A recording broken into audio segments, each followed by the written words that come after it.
É sempre motivo de muita alegria podermos mais uma vez estarmos aqui juntos para pensar, refletir, avaliar nossa vida com seriedade e felicidade, justamente porque momentos como esse não somente nos possibilitam rever os amigos de jornadas, há tanto tempo separado, quem sabe alguns meses, mas também pensarmos na nossa própria vida. Avaliarmos com seriedade aquilo que nos é verdadeiramente importante, o caminho que cada um de nós escolhe seguir, as consequências dessa própria escolha e até os motivos pelos quais todos nós escolhemos esses caminhos que temos dentro da nossa alma como os caminhos mais corretos a serem seguidos. E claro que antes do nosso bate-papo, é de muito bom alvitre, o reconhecimento, evidentemente, pelo agradecimento que faço a todos os senhores, por estarem aqui, por terem escolhido na noite de hoje, nós estarmos juntos, para fazer essa pequena pausa no nosso dia a dia corrido, sofrido, complicado, mas também para que nós pudéssemos, nessa pequena pausa, pensarmos juntos, avaliarmos cada um de nós a nossa própria vida, porque talvez o mais importante, no final das contas, é o que cada um de nós conclui com aquilo que faz de sua própria vida. Porque a vida em si é muito difícil para todos, com certeza. Todos passamos por dificuldades, por momentos de angústias, por momentos de sofrimento. Não somente porque reconhecemos que vivemos num mundo de provas e de expiações, mas porque reconhecemos como espíritas que as nossas escolhas têm consequência. Mesmo que inconscientemente não saibamos que estamos escolhendo algo para todos nós, para a nossa vida, de uma forma consciente, vivemos as consequências dos nossos atos. E por isso mesmo, talvez até numa noite como a de hoje, nós fazemos a escolha de estarmos aqui. Talvez procurando um consolo, procurando um acalento ao nosso coração, algo que nos leve, quem sabe, a uma pequena pausa e um alívio para aquilo que a gente sente. Mas alguns de nós podem até estar curiosos sobre o significado do Espiritismo em si. Uma curiosidade a ser esclarecida, quem sabe. Mas independente das nossas próprias escolhas, que todos possamos nessa pequena pausa fazer uma avaliação sobre sua própria vida e agradecer por tê-la, reconhecê-la, agradecer a Deus, todos juntos. Agradecendo mentalmente a possibilidade de estarmos aqui, escolhendo pensar na vida de Cristo, mas não somente em sua vida, no que cada um de nós pode colocar de Cristo a serviço de sua própria vida. Porque viver no mundo que nos convida diariamente ao sofrimento e mesmo assim escolhemos seguir os passos de Cristo, é uma escolha de inteligência pela parte de todos nós.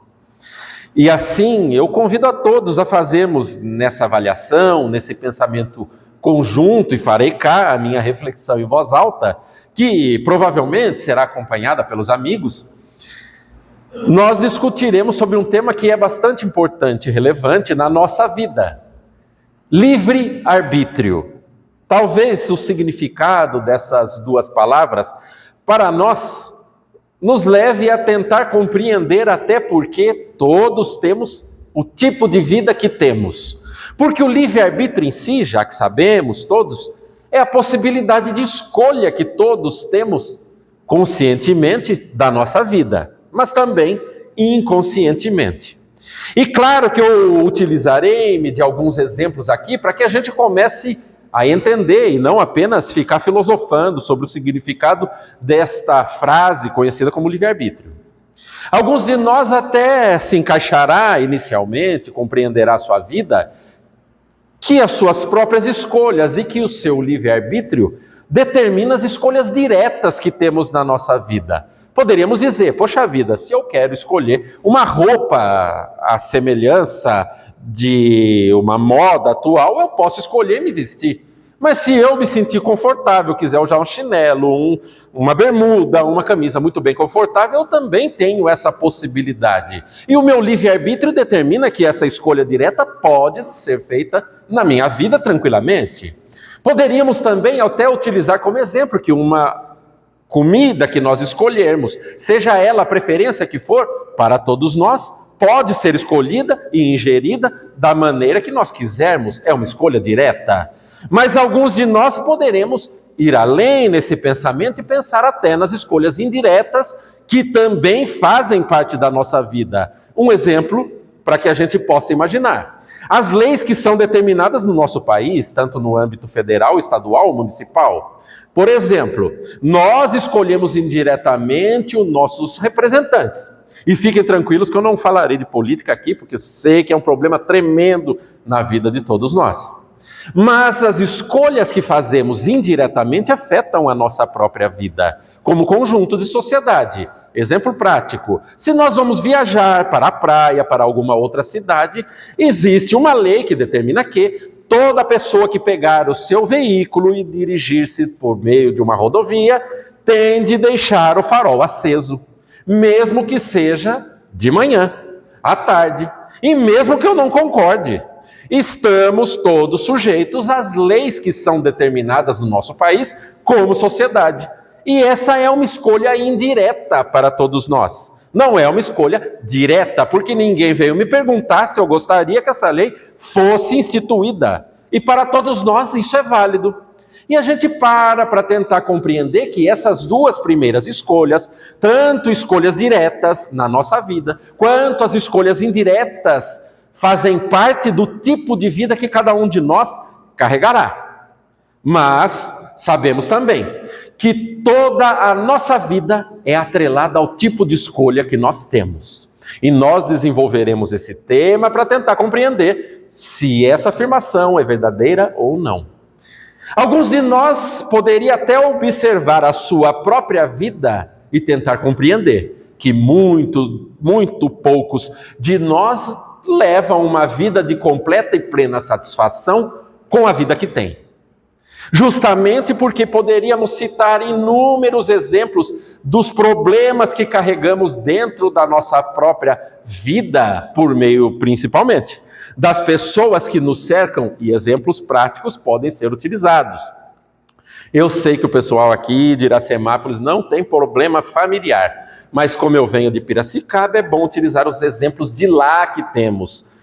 Inúmeros familiares legais demais que temos na nossa vida, que temos que compreender seu comportamento por meio da nossa paciência, da nossa resignação, da nossa compreensão de como cada um de nós deve de se sentir na vida para começar a se portar melhor.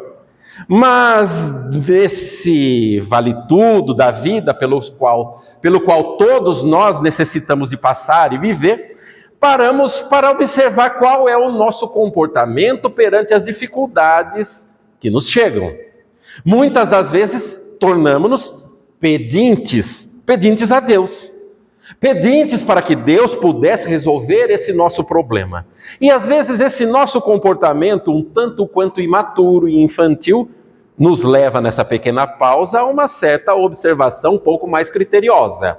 Alguns de nós, até no momento de aflição, de dificuldade, de complicação, começa a negociação com Deus. Ai meu Deus, se você resolver esse problema para mim, eu acendo 7 velas, uma por dia. E a gente não se dá conta, mesmo como espírita, que não acende vela nenhuma, porque não acredita nisso, de que Deus não é alguém que gostaria de receber velas. Porque Deus é o possuidor do universo, que estabeleceu as suas leis conforme os códigos divinos. E por isso mesmo, colocou as criaturas para que pudessem vivenciar essas mesmas leis e começar o seu processo de experienciação e compreensão do que é o mecanismo da própria vida. Errou, sofre a consequência do erro. Compreendeu, começa a acertar.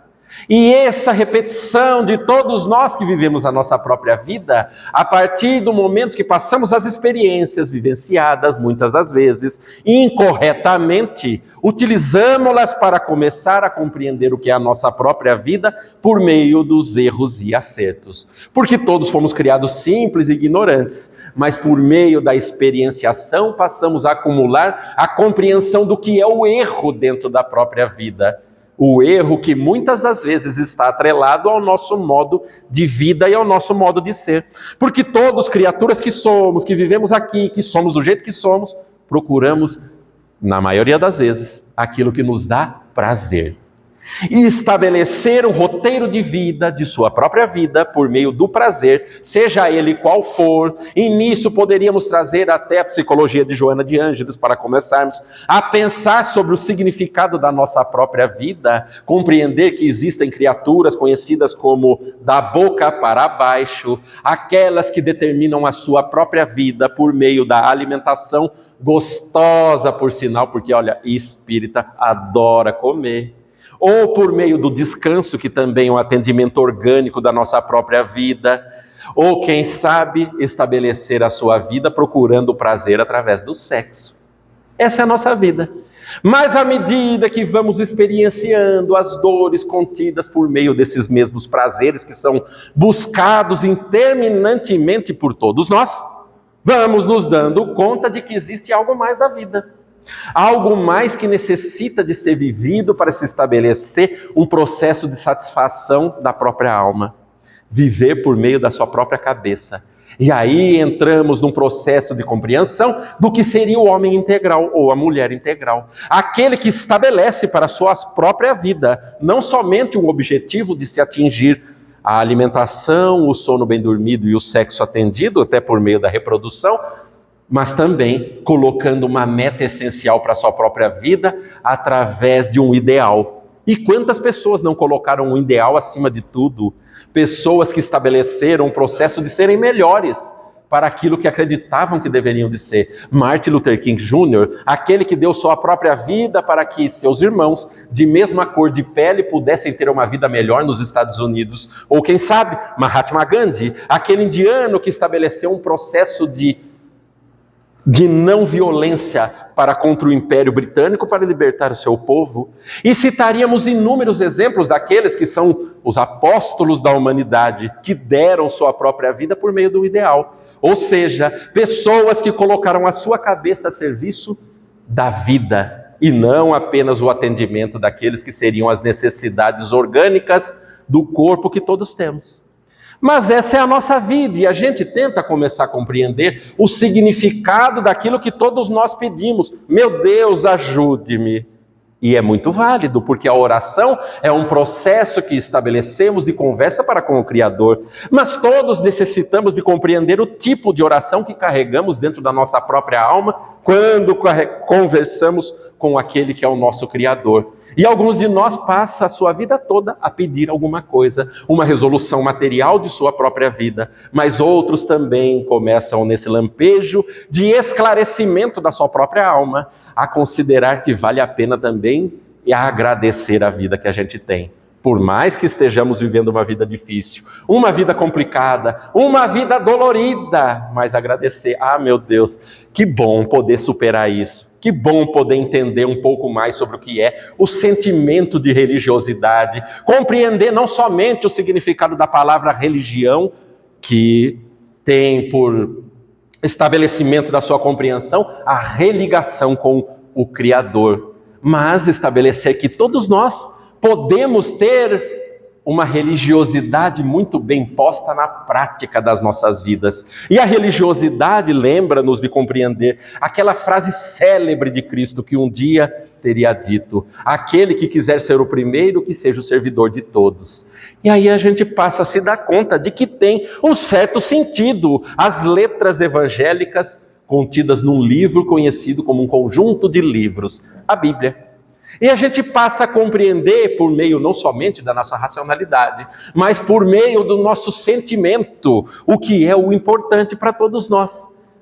Porque até esse momento, o livre-arbítrio determina o tipo de vida que todos nós temos. Mas viver desse jeito, na vida sofrida que a gente tem, a gente fica até com uma certa dúvida de se está realmente escolhendo essa vida ou não. E é importante também que nós façamos umas contextualizações com algumas passagens evangélicas para perceber se a gente está se comportando da maneira que deveria para atingir aquilo que a gente quer. Porque todo mundo quer ser feliz, todo mundo quer levar uma vida melhor. Todo mundo quer o bem para si e para o outro, essencialmente. Principalmente quando a gente se dá conta de que vale a pena estabelecer uma vida religiosa prática no nosso modo de viver. E dito isso, ou compreendendo e estabelecendo isso como pressuposto verdadeiro na nossa vida, a gente para tentar compreender o que é que está acontecendo. Porque ao mesmo tempo que alguns de nós carregam essa vontade de ser bom, de trazer a vida um pouco melhor do que ela é, a gente não para fazer uma avaliação do que a gente faz. Porque talvez nos últimos 2 meses, se a gente fizesse um escaneamento dos nossos atos, uma avaliação daquilo que todos nós fazemos diariamente e compreendermos aquilo principalmente que pensamos, a gente para tentar compreender se a gente está no caminho certo ou não. Porque a nossa vida muitas vezes é guiada por um acúmulo de coisas. Ai meu Deus, eu quero ganhar dinheiro, porque eu preciso ter uma casa, porque eu preciso ter um carro, porque eu preciso ter uma família, porque eu preciso sustentar. E a coisa parece que vira intermina, não termina nunca. E até o tempo em que a gente se reconhece com o pé na rampa de lançamento para ir embora, olha para o espelho, vê os cabelos brancos. Estava falando agora há pouco com os amigos. A gente atinge uma certa idade, dá uma piscada e já está quase lá. Quase indo para os braços de Jesus. E às vezes fala assim, nossa, não fiz nada com a minha vida. Meu Deus, nem sei o que eu vou fazer, não sei qual a minha missão. São questões que nos acompanham e que nos levam a um certo tipo de tormento e ansiedade que a gente não sabe como resolver, porque o tempo vai passando e a gente estabelece como meta de vida o ter. Aí a gente encontra o pepino e o problema da nossa própria existência. Porque a gente até pensa, poxa vida, mas o que eu tenho na minha vida então? Alguns dirão, poxa vida, eu tenho meu carro, aquele carro que eu parcelei em 96 vezes no boleto, e tudo certo, aquele boleto que parece que a gente vai pagando e ele vai inchando, nunca termina e paga em 3 reencarnações, mas é meu o carro. Mas alguns dirão, não, mas meu mesmo é meu filho? Algumas mães são realmente assim. Aqui eu sei que não, em Piracicaba tem várias, que são assim possessivas com o filho, porque esse é meu filho, porque ele vai casar com quem eu queira que ele case, porque ele vai comer exatamente aquilo que eu quero. E o filho que vai vivendo sob a ação daquela mãe dominadora, que muitas das vezes torna-se o tormento psicológico do filho, com o passar do tempo ele sai do império da mãe e torna-se independente, não quer ver aquilo nunca mais. E aí encontramos aqueles problemas de relacionamento entre mães e seus filhos, mas também entre pais, extremamente rígidos, que diz para a menina, não vai sair daqui, só vai sair daqui quando fizer 30 anos, quando estiver casada. Eu sei que aqui não tem, mas essa é a nossa vida. Esses mareios que nos levam a tentar compreender o tipo de vida que a gente tem. Mas por que é que a gente tem esse tipo de vida? Mas alguns dirão, poxa vida, mas então quer dizer que o carro não é meu, porque o tempo vai passar? Aquele amontoado de metal e de plástico se deteriorará? E o filho também não é filho? Então o que é meu? Meu corpo. Nem o corpo é nosso. Porque o tempo irá passar, esse corpo bonitinho de hoje, a gente vai começar a olhar para o espelho e vai ver aquele negócio chamado ação da gravidade, atuar sobre aquela tez bonita, aquela pele de pêssego que um dia se tornará ressecada e a gente vai ficar triste, mas como bom espírito vai ficar com uma vontade louca de voltar, num outro corpo um pouco mais bonito, mais bem apessoado. Nem o corpo é nosso. Mas então o que é nosso? E aí Kardec diz, os atributos do Espírito são nossos. Quais são os atributos? A inteligência, a vontade e o pensamento.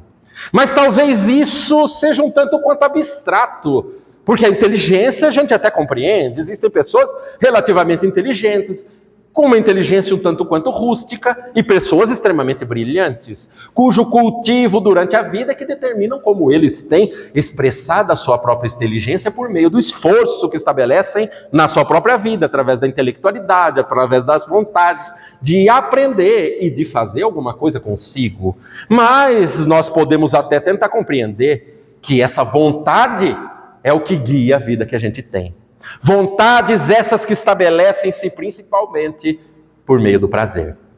E aí o prazer vem para nos atrapalhar. E nisso eu até paro para pensar que o significado em si do livre-arbítrio, para nós é até um tanto quanto sofrido, injusto, porque Deus nos deu a possibilidade de errarmos, mas também de colhermos a possibilidade da consequência do erro.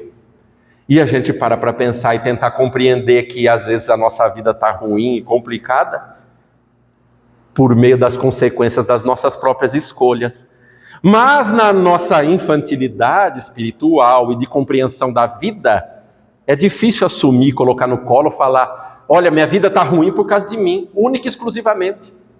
Porque a nossa infantilidade logo diz. Na nossa adolescência, quando a gente começa a se reconhecer como ser humano, começa a pensar, logo se diz: poxa vida, a minha vida está ruim por causa dos meus pais. Pelo amor de Deus, o pai que eu tenho ou a mãe que eu tenho, eu não aguento. Não dá. Não dá para viver assim. Tudo que tem de errado na minha vida é culpa dos meus pais.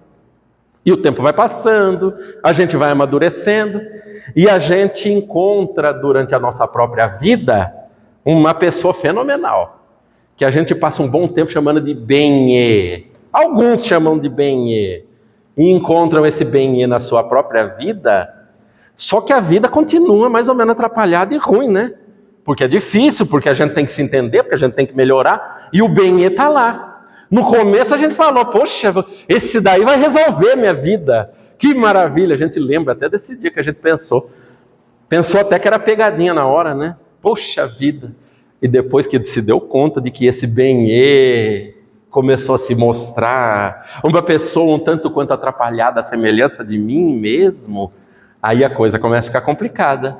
E a gente que culpava os nossos pais começa a falar: problema da minha vida é esse daí que eu casei. Não dá, só atrasa a minha vida. Mas não somente os maridos, né? Porque tem as mulheres também, que os maridos também têm que colocar culpa, porque não pode ficar, tem que ficar igual. Direito de igualdades, né?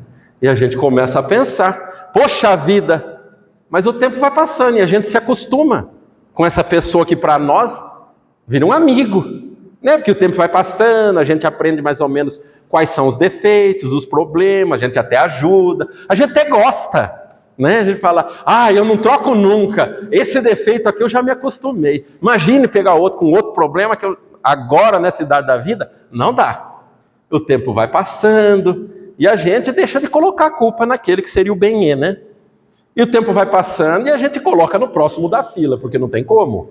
A nossa infantilidade não acompanha muito, às vezes, os anos que passam-se rapidamente. E a gente logo culpa o próximo da fila.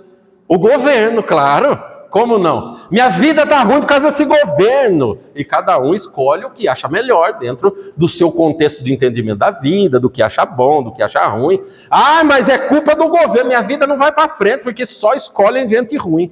E é engraçado, né? Porque nossa vida continua de ruim em ruim para nós, no nosso conceito, no nosso entendimento, e sempre alguém leva a culpa. E se não deu para colocar a culpa no governo, porque entrou exatamente aquele governo que eu gostava, que eu queria, que eu tinha vontade, então a culpa é de Deus. Porque a nossa infantilidade é assim. Eu joguei pedra na cruz naquele tempo de Jesus, e agora Deus que está aqui quer me castigar. Para a gente parar para ver que às vezes nós temos um comportamento um tanto quanto infantil, que no reconhecimento dessas pequenas metáforas, dessas falas, a gente até acha engraçado. Poxa vida, eu fazia isso aí mesmo. E a gente se dá conta de que a vida é um pouquinho mais disso do que a gente entende. E como nós estamos falando de contextualização com o Evangelho, tem uma alegoria contida na Bíblia que para nós é muito cara, é muito bem compreendida, e alguns de nós sabem muito bem algumas dessas passagens, porque a igreja inculcou na cabeça das pessoas essas passagens de uma maneira um tanto quanto assim transviada, torta, e a gente não entende. Todos sabemos, como pessoas nascidas no interior, que existe o batismo, e muito poucos de nós não foi batizado na igreja. A gente até acha que tem que levar, é espírita, mas leva na igreja e passa pelo batismo, porque o batismo em si, ele é um ritual que limpa o pecado original. O pecado cometido por Adão e Eva no paraíso, e viemos nós aqui sofrer por causa desses dois. Culpa desses dois novamente. E a nosso entendimento ainda, a gente tenta compreender o que é que se passou lá naquela passagem entre Adão e Eva. E eu vou falar um pouquinho sobre essa passagem. Estava lá Adão e Eva no paraíso, muito bem, muito gostoso, estava tudo garantido, tudo certo, as árvores todas carregadas com todos os pomos, todas as frutas maravilhosas, mas Deus falou, aquele ali não, hein? A maçã sem condição. E tudo bem, né? Acabou com a vida dos dois, né? Que achavam que a única fruta que deveria de ser comida era a maçã. Deus não entendia de psicologia na época. Falou, aqui, essa daqui vocês não podem. Era a única que tinha valor para os dois. Aquelas duas crianças espirituais. Mas Adão um dia foi dar uma volta lá no paraíso, um pouco descontraído, e deixou Eva ali perto da macieira. Só que também chegou a cobra. Como nós sabemos, a cobra tentara Eva. E a cobra tentou de tudo, porque ela queria logo atrapalhar um pouco da vida desses dois aí, que eram dois felizes no paraíso. E a cobra chegou, Eva, eu vou te falar. Se você comer essa maçã, você sabe que Deus só não falou para você que é a fruta mais deliciosa que tem aqui no paraíso. Se você comer essa maçã, você não vai querer outra coisa. Eva, come um pedacinho para você experimentar, porque eu já comi. Deus, para mim, pelo menos, não me proibiu. Como eu sei o gosto, come que vale a pena. E Eva falou, não posso desobedecer a Deus. Não tem condição. Aí a cobra falou assim, não posso deixar barato. Eu tenho que empurrar essa daí no precipício. Eva, é o seguinte, se você comer essa maçã, você vai se tornar uma pessoa mais inteligente, você vai se tornar uma pessoa assim mais feliz, vai saber até entender um pouco melhor Adão. Diz até que eles estavam meio brigados nesse dia. Vai entender melhor Adão, porque sabe como é? Os homens são muito complicados, eles têm um pensamento que só aquilo. E vocês, que são mulheres, que pensam em pensamentos múltiplos, que sabem de tudo, são mais inteligentes, vai ter até um pouco mais de paciência para lidar com Adão.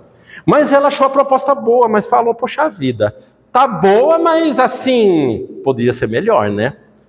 E a cobra não deixou barato. A cobra logo chegou, Eva, aí ela usou a bala de prata para acabar com a Eva. É o seguinte, eu não queria dizer, mas maçã emagrece. Não teve jeito. Deu aquela dentada, não sobrou nem o caroço da maçã. E evidentemente que a Eva logo quis levar para nós, que somos os espertos, fortes homens, a maçã. E Adão comeu também, né? Não para emagrecer, né? Mas para experimentar mesmo. Porque a gente é um pouquinho menos inteligente do que as mulheres em si. Mas é evidentemente que essa é uma alegoria boba da nossa cabeça, mas leva-nos a compreender que esse sentimento infantil que a gente carrega na vida toda de querer colocar a culpa em alguém, vem há tempos conosco. E a gente não se dá conta de que o mais importante dentro da nossa própria vida é fazer uma pausa e olhar qual é a nossa própria participação na vida que a gente tem. Porque no final das contas é isso que é importante. Reconhecer o tipo de vida que a gente leva por meio das consequências das escolhas que nós colocamos na nossa vida. Por mais que a gente fala que é uma escolha intempestiva. Eu fiz aquilo, estava de cabeça quente. Eu fiz aquilo, eu estava muito louco. Eu fiz aquilo. E a gente vai usando as desculpas. Só que muitas das nossas consequências nos amarram a vidas, nos amarram a pessoas, nos amarram a responsabilidades, que são consequências de escolhas, muitas das vezes infantis. Mas é importante que a gente lembre que algumas passagens, para que a gente tenha um pouco mais de propriedade para entender no Evangelho, tem tudo a ver com a nossa vida. Poderíamos falar até do Evangelho de João, capítulos 11 e 12, no qual nós temos uma passagem que alguns de nós até já ouviu, a passagem de Lázaro. Lázaro encontrava-se em estado catatônico. Algumas seitas religiosas dizem que Lázaro estava morto. E Lázaro foi inumado, foi enrolado em faixas, mais ou menos como uma múmia, e colocado numa caverna, porque assim eram colocados os ditos mortos da época, e a caverna era fechada com uma pedra muito grande, muito pesada. Fechavam lá. E Jesus ficou sabendo que Lázaro havia sido inumado e colocado numa caverna. Mas sabia também que algo não estava certo, porque todo mundo dizia que Lázaro morreu. Só que Jesus, ao se dirigir, falou: vamos lá, a gente tem que ver esse Lázaro aí. E permitam-me, o modo de falar é meu, tá? Não é de Jesus, não. Mas é a liberdade poética. E aí Jesus chegou lá na frente da caverna e disse para aquele pessoal, que eram os apóstolos e seus ajudantes: tirem a pedra. Tiraram a pedra. E Jesus foi lá, falou: Lázaro, levanta-te e anda. E ele acordou. E dizem que ele estava em estado catatônico, estava num estado mais ou menos de torpor, semelhante à própria morte, mas não morto, porque não existe reconstituição orgânica daquele que já se foi. Mas enfim, não vamos entrar nessa contenda de falar se é ressurreição ou se não é falar se é ressurreição. Ele acordou. E Jesus pediu para que ele avisasse as autoridades da época que ele estava lá e estava vivo e curado. Mas a gente faz uma pequena pausa, porque não é a história em si que é importante.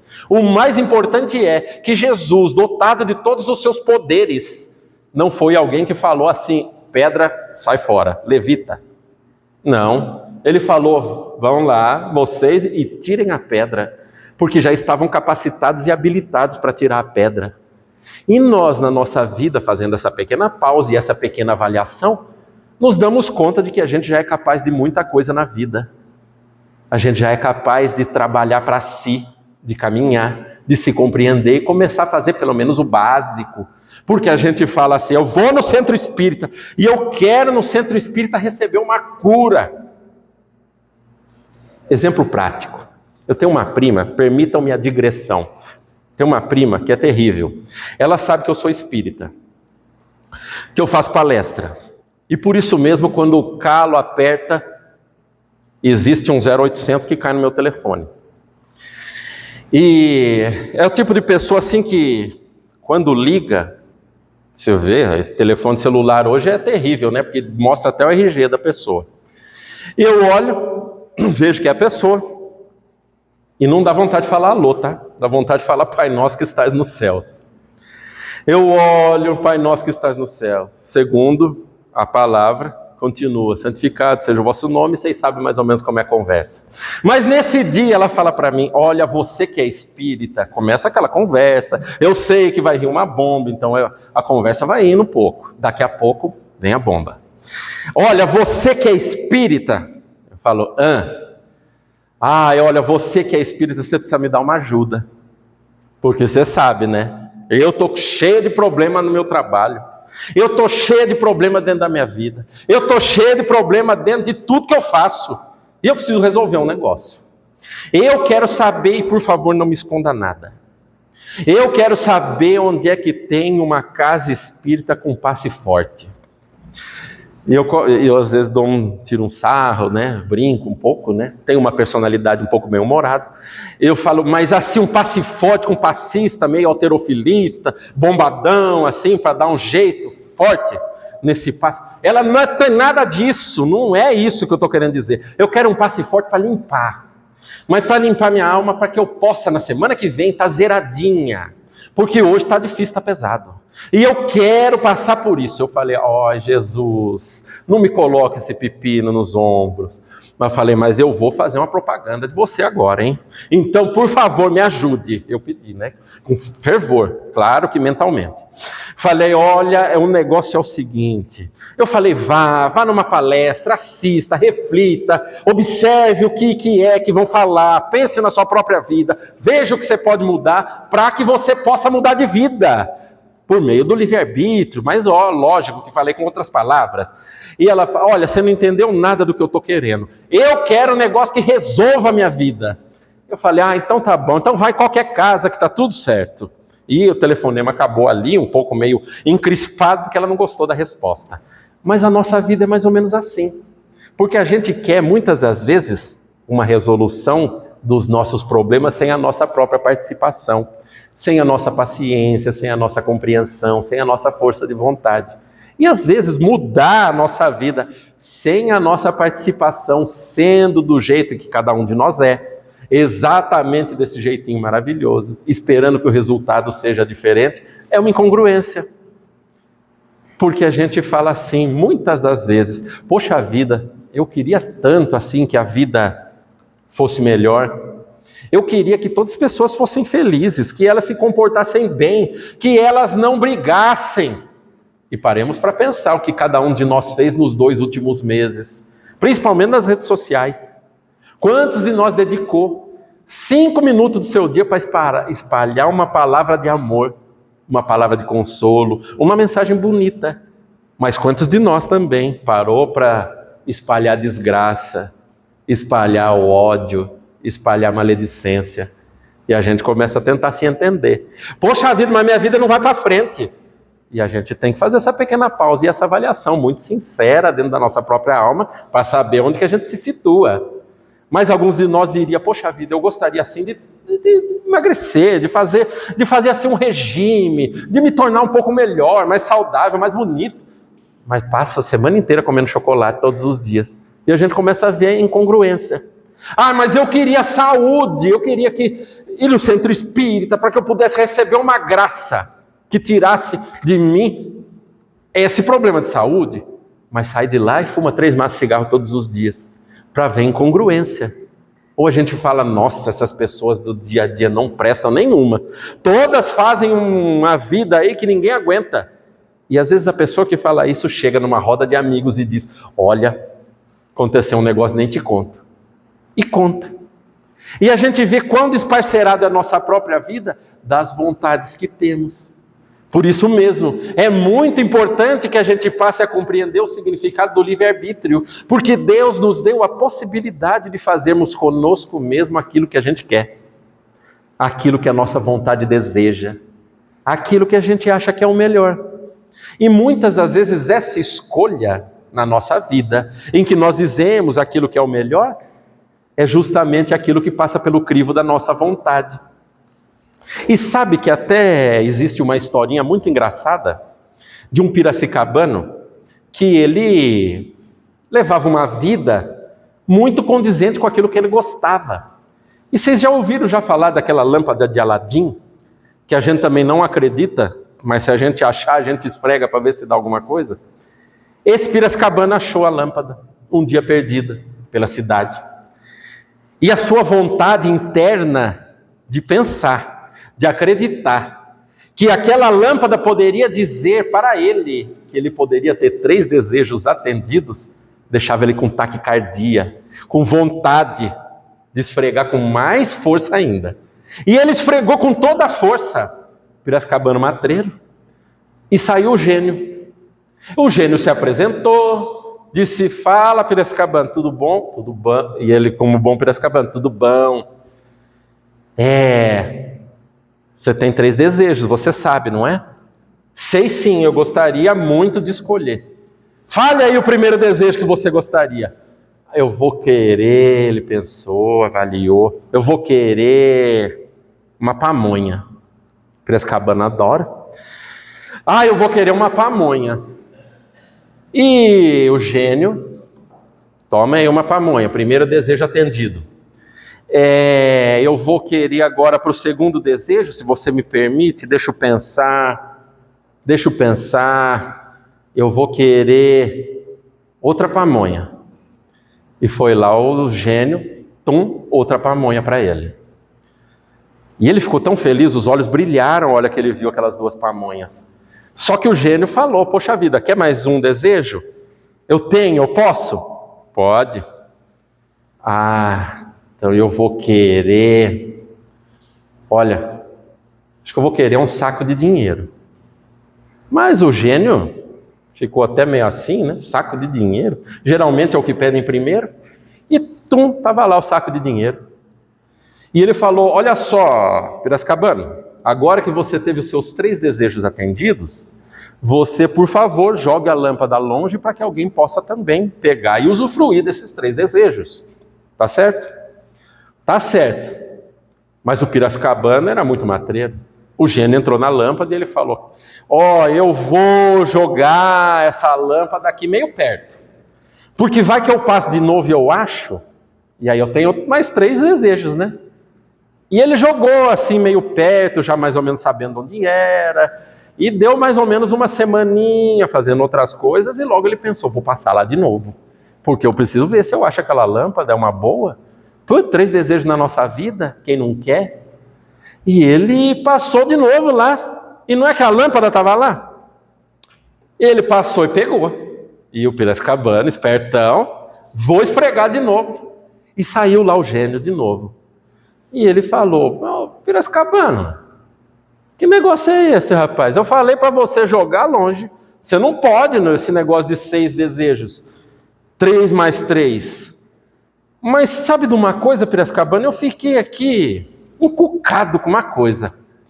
E não deu tempo, já que a gente se tratou assim muito rápido, não deu tempo de se conhecer, não deu tempo de fazer amizade, mas o que aconteceu com a gente eu achei muito estranho. Porque você foi a primeira pessoa que eu atendi na vida que pediu 2 pamonhas e um saco de dinheiro. Me explica aí, por que esses desejos seus foram esses aí? Ele sabe o que é, gênio? É que na terceira eu fiquei com vergonha de pedir outra pamonha, então eu pedi dinheiro. E o gênio entendeu o que se passava naquele espírito. E, gente, claro que isso é uma história, mas a nossa vida pode se encaixar muito perfeitamente numa historiazinha como essa. Cada um de nós pode fazer uma pequena pausa e avaliar aquilo que carrega dentro do coração. Quais são seus valores? Quais são suas vontades diárias? Porque às vezes a gente levanta e diariamente um pensamento chega na nossa cabeça. E esse pensamento, muitas das vezes, nos acompanha durante o dia todo. Às vezes pensamentos pessimistas, às vezes pensamentos viciosos, às vezes pensamentos malucos.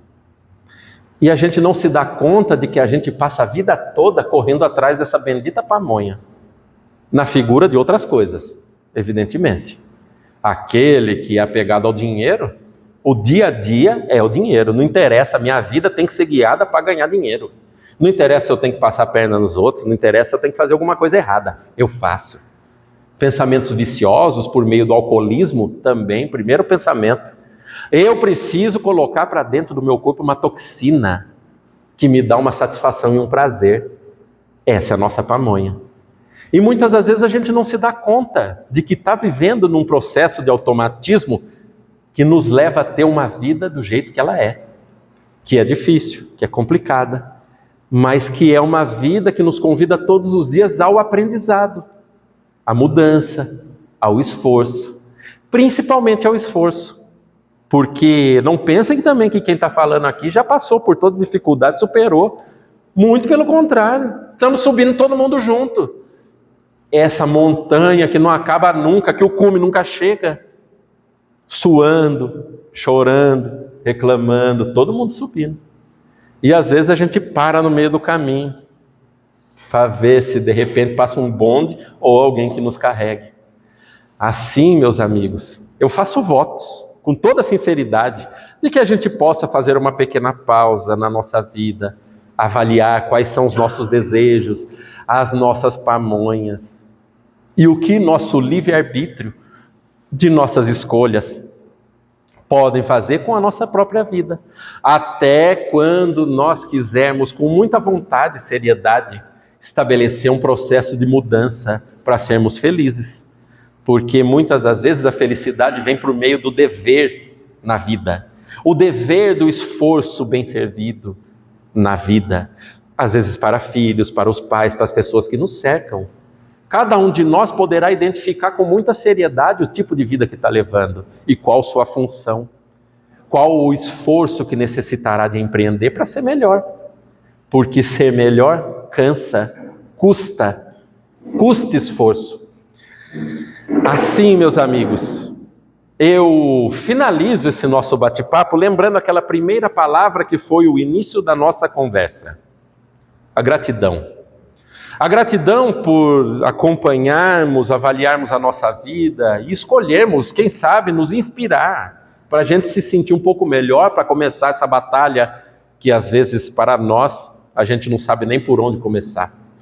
Mas a gratidão também por reconhecermos-nos como espíritas, que esposamos o espiritismo, tentando ser pessoas mais felizes, melhores, mais conscientes da vida que temos. E principalmente compreendermos que o esforço e a luta faz parte do jogo da vida. Mas também que possamos agradecer a Jesus pela oportunidade de podermos celebrar numa noite como essa, gostosa, maravilhosa, com rostos amigos, celebrarmos o que seria o seu banquete espiritual, a sua vida, sua exemplificação, mas que possamos também agradecer a Deus pela oportunidade de aqui estarmos vivos e escolhermos por meio do livre-arbítrio estarmos aqui. E rogar a Ele, evidentemente, para que oportunidades como essas possam se repetir por mais vezes, para que a gente possa pensar, refletir e, quem sabe, avaliar que vale a pena mudar. Assim, meus amigos, eu deixo com toda essa felicidade e um tiquinho de saudade o meu abraço. A todos vocês que se propuseram a pensar, abrir um pouco o coração, pensar na sua própria vida, por mais dolorida que esteja no momento. E não tem problema. Vai passar. Porque toda dificuldade na nossa vida tem hora para acabar. E se você que está aí com o coração dolorido, complicado e sentido, lembre-se de que Jesus está no leme. E você, assim como Ele, também é filho de Deus. Tenha fé, esperança, paciência, que tudo irá passar.